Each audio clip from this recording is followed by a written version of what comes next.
আচ্ছা বৌদি, ভালোবাসা মানে কি?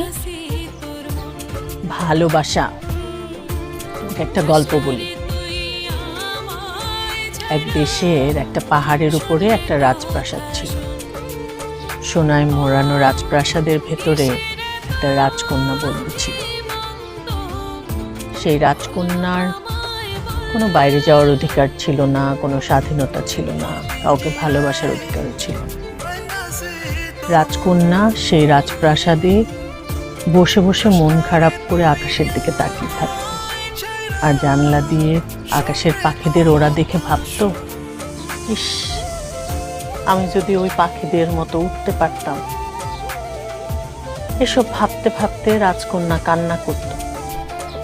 পাহাড়ের নিচে থাকতো একটা কাঠুরিয়া। কাঠুরিয়া একদিন সেই রাজকন্যার কান্না শুনতে পায়। সেই কাঠুরিয়া রাজকন্যার কান্না শুনে পাহাড় বেয়ে রাজপ্রাসাদে চলে এলো। সে রাজকন্যার সামনে দাঁড়ালো। রাজকন্যা জিজ্ঞেস করলো, তুমি কে? কাঠুরিয়া বলল, আমি তোমাকে মুক্ত করে নিয়ে যেতে এসেছি। রাজকন্যা কোনো কিছু না ভেবে কাঠুরিয়ার সাথে পালিয়ে গেল। রাজকন্যা দেখলো কাঠুরিয়ার ধন সম্পদ না থাকতে পারে, তার বুক ভরা সাহস আর মন ভরা ভালোবাসা। এটা দেখে রাজকন্যা কাঠুরিয়ার প্রেমে পড়ে গেল।